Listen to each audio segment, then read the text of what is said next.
hotel and back, so that's a good way to start a talk. I'm here today to argue that being curious about cognition is essential for designing products that are in harmony with users' mental capabilities. Before I get into that argument, I just wanted to take a quick moment to say big thanks to Luke and Miles and the other conference organizers who brought us all here.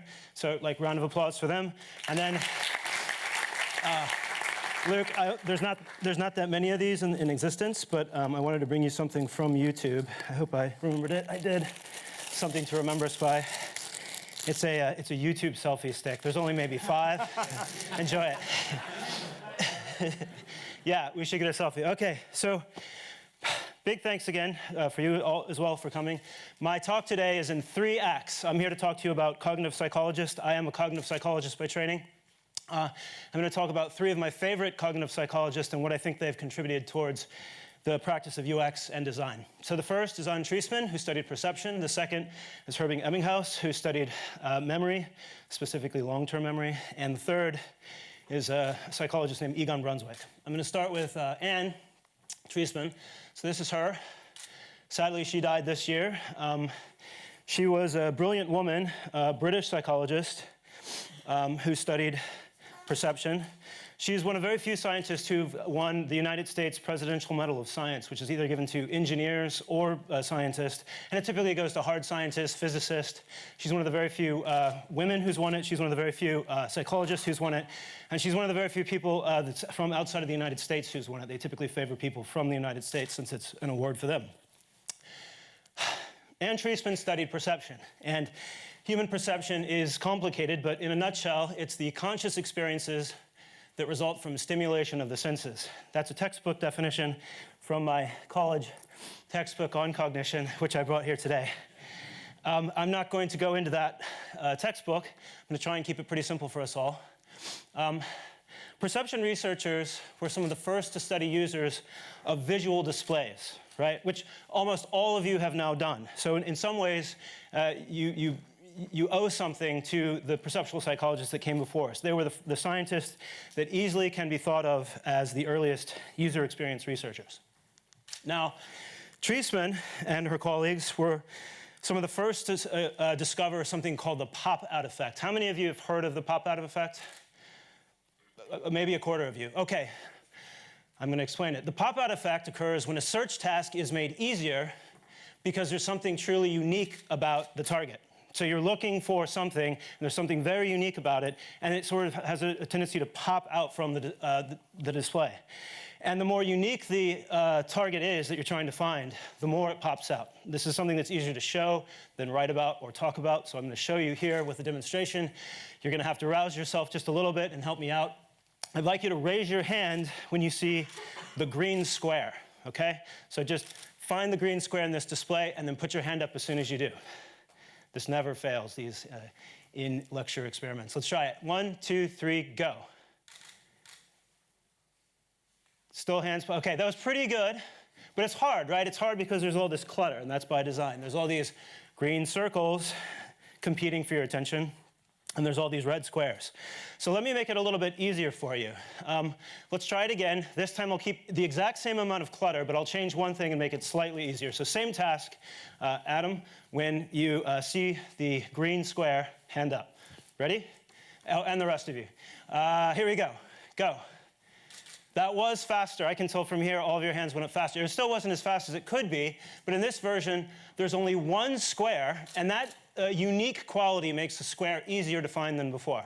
So now, last demonstration of this. This is the Treisman pop-out effect. Again, same task, Adam. You're going to raise your hand when you see the green square. Ready? Go. That's the pop-out effect, right? That's the effect. It's a great job. Treisman would be very proud of us all. That's the pop-out effect. There's only one square, and it's the only green object. It's got 2 things unique about it. And so as it becomes more and more unique, it becomes easier to spot. It almost pops out, hence the name. Now, why am I up here telling you about Anne Treisman, other than I admire her greatly? It's because I think that her work has a lot to say to design. And I'm going to use some examples from my early career. I haven't always been at Google. I started out my career actually studying and designing television remote controls. So don't kill me for that. Those are much aligned products, I know. But that's why I was there. I've had the good fortune of having to work on kind of every bad product you can think of to try and make it better. Some of you, I'm sure, can appreciate that. Now, here is not a bad product. This is a remote control that I actually really admire. And you might guess why I admire it, because it's an excellent example of a design that takes Treisman's work into account. The most important button is the only red object, and it's the only circle. So it becomes incredibly simple to find it. It pops out. And the other buttons, all black rectangles, fade by comparison. And so when you see this remote, it's pretty obvious which button the designer felt was most important. And the pop-out effect ensures that the user sees it that way too and can find it quickly. Now let me show you another product that I have also worked on, this remote control. And I want to start out with a question.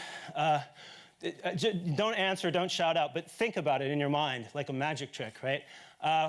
At a glance, what stands out to you as the most important button on this display? Just think about it. Do you have it in your head? Adam, you've got it? Good. If you're like about 80% of Americans, that what you have in your head is this button. Did anybody have that? I know I'm not in the United States. Nobody thought this pops out. One of you, thanks. That's right. No, two. Very kind. In testing this remote in actual conditions, when I showed this to users for the first time, they often thought this was the most important button. Now let me ask you this, since I didn't stump you on that one, what does this button do? Is it not a button? It is a button. I'm tricky, I'm not that tricky. A lot of you, I heard mumble record. How many of you think this button records? So it doesn't record. So first, what did you think is the most important button?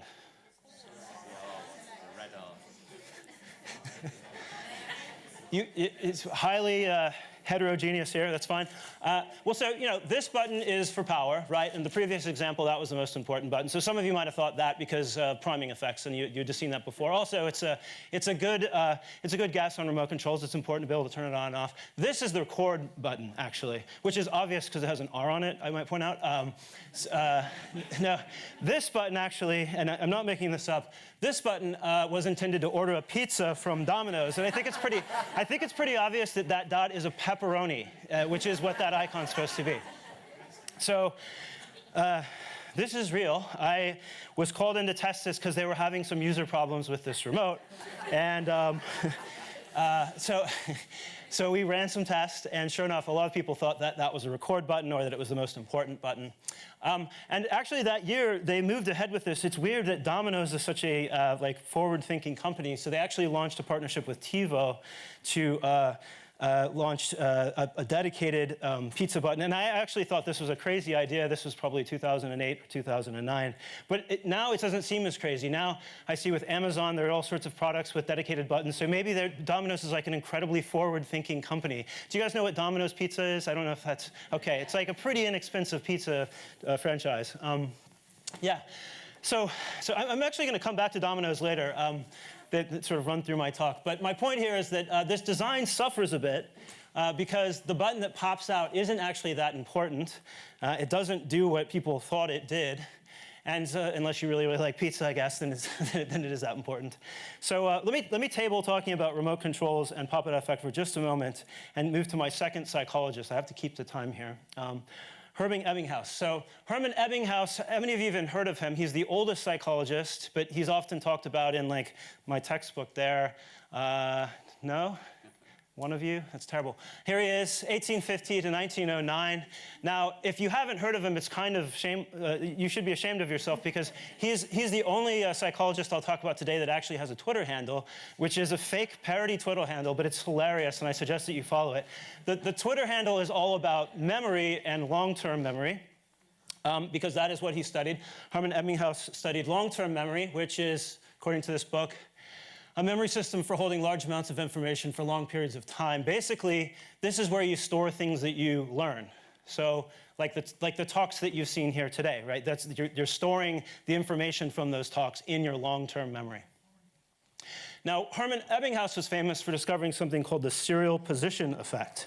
The serial position effect is the tendency to remember the first and the last things that you experience, and not to remember so much in the middle. So like as a graph, if I were to graph how much are you going to learn here at and remember from UX Live, you probably remember like Jack's talk this morning about Duolingo, and then you might remember my talk since I'm the last. I can take advantage of this. But unfortunately, if all things being equal, you might not remember as much stuff from the middle of the day. Now, I say all things being equal because I've sat through the talks today, and I thought that all the speakers were quite engaged and compelling and taking advantage of all sorts of things that might override the serial position effect. Nevertheless, broadly speaking, things that you learn in the middle aren't as good. Let me demonstrate this using an example of software onboarding flows. So, have most of you heard of onboarding flows? Onboarding flows are in software development.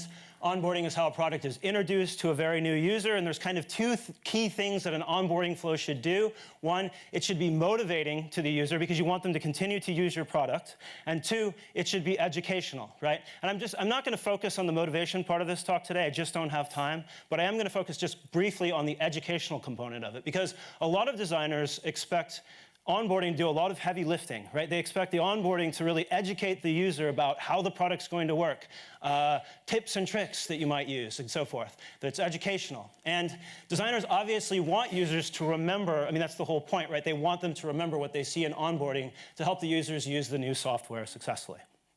So, little experiment here. This is my design group at YouTube. I'm going to keep them confidential by adding green sunglasses, so now you don't know who they are. And this is last week, actually. I was trying to think of how to demonstrate the serial position effect best. And so I did a little experiment. These are my participants. There's 7 of them. We were legitimately talking about an onboarding flow for YouTube, a new product we're working on. And so we were already conducting critique of onboarding flows, both ours and a few others, sort of a competitive analysis.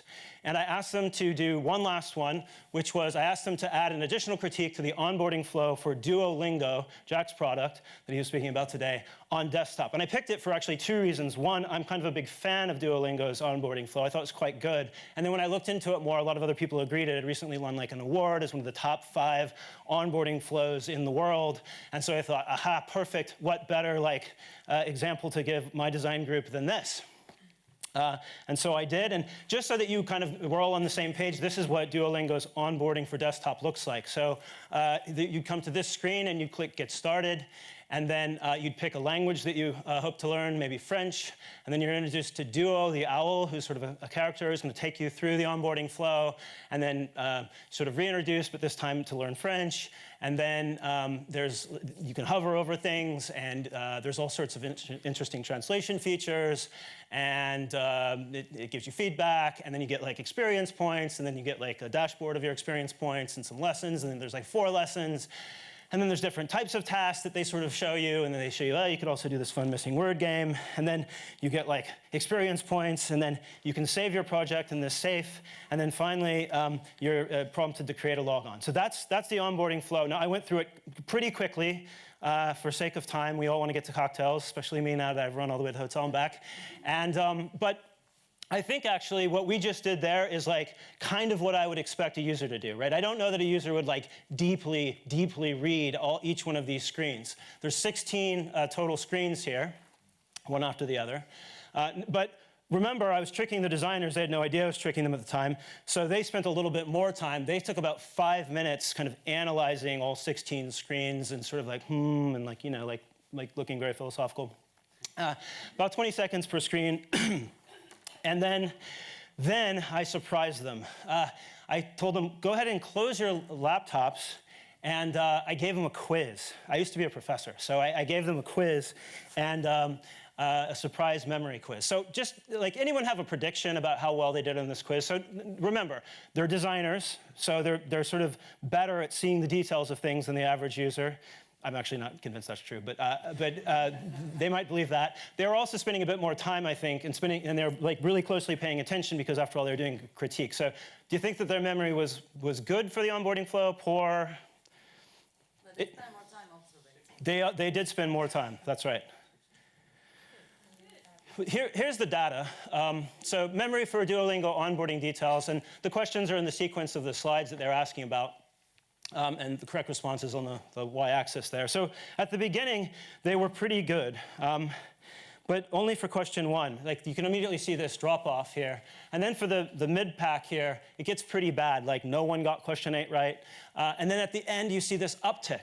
So like Ebbinghaus would be freaking out if he were alive right now. This is correct responses, and this is a pretty good replication of this serial position effect, right? Even though they were looking so hard, they remember those first couple of slides pretty well, 1 and 2. But then by question 8, 7, 6, that's where the designers who were viewing these slides, their memory for that material, even though they looked hard, was poor, right?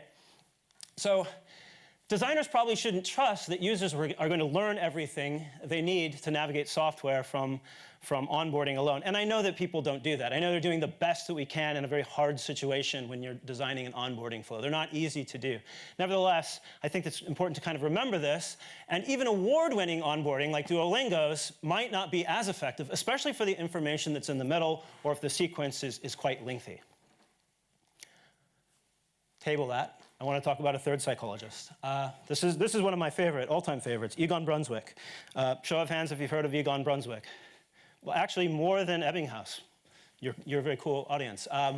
Egon Brunswick, born 1903, died 1955. He died young.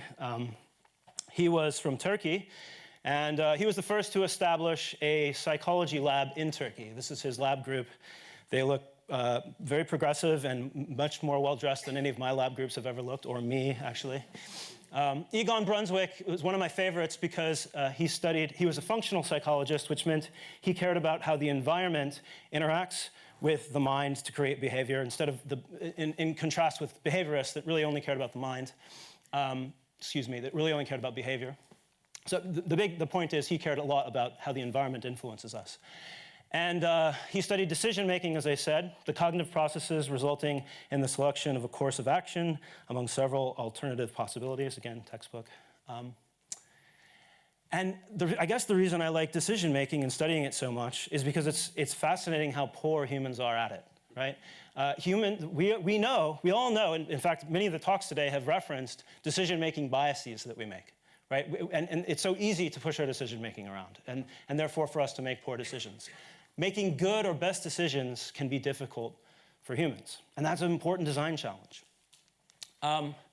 Brunswick came up with what he called the lens model of decision-making or judgment, and I'm not going to go into too deep on the lens model, but I think that there's some core things about the lens model that we can all take away here today. One is that there are 2 types of information that people need in order to make better decisions. This is true as we design things or in your own life. This is not a self-help talk, but this might be useful to you in some self-help type way.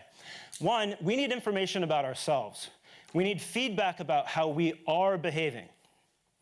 And then 2, we need information about our environment. We need to know how we should be behaving. And when we have both of those things, how we are behaving and how we should be behaving, people's decision-making improves. And this is empirically true. There's been lots of studies showing this to be true. It's a little bit abstract, so let me make it a little bit more concrete. Philip, you've not been to the United States? Okay, well, this is a speed limit sign from the United States for 40 miles an hour. And I want you to pretend that you've gone to the United States, you don't have a lot of money, you're trying to avoid a traffic fine, okay? And you see this sign. My question to you, I'd like you to make a decision. Would you speed up, keep your speed, or slow down? I have to know what speed I'm doing. That's right. You can't make a good decision in this case because you don't know how fast you're actually going. You don't know how fast you're behaving. And you, sir, what's your name? Sunder. Let's now reverse things. Let's say you also are in the United States, not with Philip, different road, and you look on your speedometer and you're going 60 miles an hour or 100 kilometers per hour, and same thing. Would you speed up, keep your speed, or slow down? If I have to drive 40 miles? No, you don't know the speed. Oh. You see, it's a trick question. You can't answer it, right? You can't answer this question because you don't know how you should be behaving. So lots of things actually in life are this way, including in some interesting designs I'll get into in a moment. You basically, Brunswick said, in order to make good decisions, you need to know what you are doing and what you should be doing. You need one of these, right? In the United States, they put these up. They're very effective. This is how fast you should be going, and this is how fast you are going, right? So you can continue to go 64, and you might not get a ticket. In the United States, that's usually okay. But if you go like, 70, now you're into the yellow, and then 75, you might get a ticket. Okay, so how many of you have been reading about digital well-being? A few of you. A few of you care. Good. I've been reading a lot about it because I have 2 small children, and there's just a study that came out that said, at least in the United States, young teenagers like 12 to 14 are watching up to 9 hours of social media a day. I thought, oh my God, I look at Facebook and Instagram, I work at YouTube, so I see a lot of this stuff, but I get paid for it, so it's different. Yeah. In response to this, a lot of tech companies have been producing some fairly new designs that I think Brunswick would find very interesting. So Apple for iOS is now giving us some information about how long you're using your various social media applications, Facebook, YouTube, Instagram, so forth and so on. Facebook, for their part, doing kind of the same thing. Of course, it's all Facebook-centric, but they're showing kind of like your average time, and then like which day you watched Facebook the most, and so forth. And YouTube, the company I work for, is doing the same thing, giving information about watch time, they call it, how much time you've watched YouTube. And I thought, since it'd probably be unfair for me to use any other example than YouTube, so I will use YouTube here and just dive into this a little bit more. This is the full interface, or almost the full interface, for YouTube's recent digital well-being efforts. And I just want to say that I'm actually pretty proud of my company for doing this. I feel like the people that are working on this project, I know that the people who are working on this project, I'm not one of them, care deeply about this effort, and they're trying to design tools so that people can make better decisions about how much they consume YouTube. That's the goal. And you can see that Brunswick would probably be pretty happy with this, because they provide information about ourselves, how we are behaving, right? That's your watch time, either in average or daily or weekly. They're also providing information about the environment, at least sort of indirectly. They're suggesting, look, you probably should take breaks. YouTube's the type of thing that you don't want to watch just endlessly, right? And so here's a thing that you can set. Now, so I'm very proud of this, and I think Brunswick would say, this is pretty good. He'd probably give us like a B if you were grading this. He wouldn't give it an A, though, I don't think, because it's interesting. There is incomplete information here, right? Think about that sign that I was showing you that has your speed and how fast you should be going. So when you look at the information about your watch time in red, what we're missing here is the environmental information that would accompany that, right? We have environmental information about taking breaks, but we need environmental information about watch time too, and that's missing. But that's hard because, to my knowledge, I don't think anybody knows the answer to that question, like how much watch time is good and optimal or bad. I don't think that's yet been established, but I'm kind of hoping that might be, because if that were, that'd be some really good information to put there so that Luke and everyone else in here can make better decisions, right, about their watch time. And same with breaks. This one we probably could do. I'll be harder on us here. So we say that we give information how we should be behaving, but wouldn't it be nice if it gave me information about how often I am taking breaks? Then I'd realize, I think I should take this many breaks, but I'm not taking enough of them, or something like that. We're not giving that. So I'm proud to work in an industry that's taking on digital well-being in a serious way, and it is a really hot topic in Silicon Valley. But it's probably possible that the designers working in this area could do even more to support digital well-being by following Brunswick's work about providing both information about ourselves and information about the task. Okay, so those are the 3 psychologists that I think everybody in this room should know about. And Treisman, Hermann Ebbinghaus, Egon Brunswick, because perception, memory, and decision-making are 3 of the core things studied by cognitive psychology. I'd like to close, though, by kind of pivoting on that to say, I've come to a lot of conferences like this, and it's like inevitable that we take a design and we tear it down, like the pepperoni pizza remote, I'll pick on myself, and it's like, how could they do that? How could the designers think that button with a red dot on it would be anything other than record? And I'm here to tell you that, and it's easy probably then to think like, what a dumb designer, right? Or what a dumb researcher that would work on that. Remember, you're thinking of me when you think that. And they're not. Designers are actually very smart. In fact, I've been kind of blessed, I guess, to be able to work with some of the brightest designers in the world at Google and other companies I've worked with. Designers are smart. The person that designed this was put under some pretty tough constraints. That's the argument I'm going to make, is that it's when designers are in a tight spot that they make what looks like in hindsight to be errors. How do you put a pepperoni pizza ordering button on a remote control? It's hard. Or how am I supposed to design something as good as Duolingo when there's like, you want me to design this thing that's 50 slides long? Or digital wellness, what's that? Our goal has always been to get more watch time, and now you're saying like, limit watch time? Like these are designers that are in tight spots, right? The designers on these tight spots are smart. What's happening here is that design patterns aren't enough. So the design patterns for all these things, for remote controls, for onboarding, for digital wellness, that's a new one, but there are some patterns emerging about that. They aren't sufficient, right? And I'll prove it to you. If you look at Google's design patterns, you can see that they haven't been enough. So originally, Google was a search company, right? And you had a search bar, and the search bar could be more optimal, I'm sure. But basically, from 1998 all the way to 2011, like, we just rode this to the bank, right? Google just made money off this search engine. But the problem was around that time, Google started making a lot of other products, right? And it got harder and harder for them to fit into the design patterns that we had established for search. Gmail didn't fit into that. So then they invented a new design language called Kennedy, and that was pretty popular from about 2011 to 2014. Shorter run for Kennedy. And then in 2014, gosh, that's not working exactly out, so let's do material design. Treisman would be happy about the pop-out effect in material design for the floating action button, but otherwise, material only lasted like about a year, and then we had to move to adaptive branding with this. And my point is that these design patterns are being stretched. There's new technology coming in that's pushing on them, and designers are being forced to innovate. And they're put into weird positions, like designing pepperoni, like this is a new one from Domino's, right? Which is pepperoni pizza watch. This is real. And so like, what's the design pattern for that? Domino's is pushing design, weirdly. And so design patterns, they're not enough for that. It's not that the designers aren't smart. They are terribly clever. It's that these design patterns are being broken. And I think when you're in that position of your design patterns that you're used to being broken, that is when you can make mistakes. That is when you can design the pepperoni pizza button, right? And it's okay, it's not your fault. But there's something that I argue you can do about it. When in doubt, that is when I think you should fall back on cognitive design. Go back to basics, right? Think about this remote control and pop-out. Think about the serial position effect. Think about Brunswick and his Linz model equation of decision-making. That is when it's best to fall back on those, because these and many others like this are going to help save you from making suboptimal decisions about your own design work and your teams.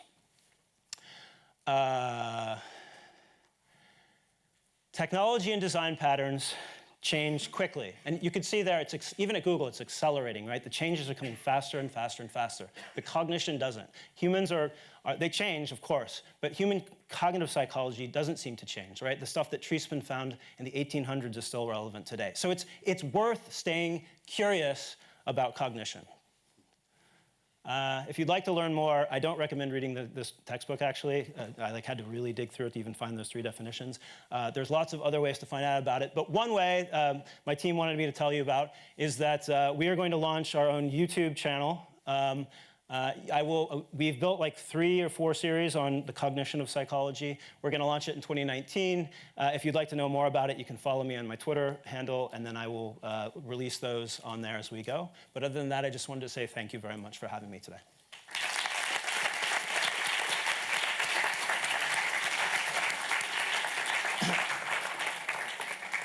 So I just want to say that was an absolutely outstanding headline ad. Absolutely amazing. Thank you very much. Thank you, Robert. Yes. Another round of applause for our headline ad, Robert Youmans from YouTube.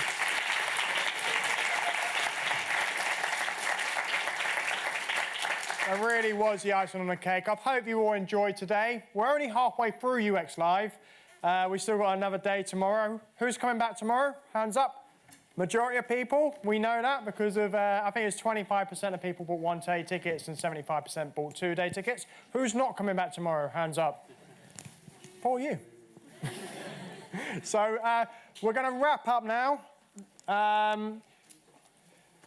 Thanks, everybody, like I said, for coming. We're going to have a cocktail party now where we can do a bit of networking. It will last for almost an hour. Free drinks, help yourself, get drunk, network, and have a great time. Thanks so much for everybody for coming.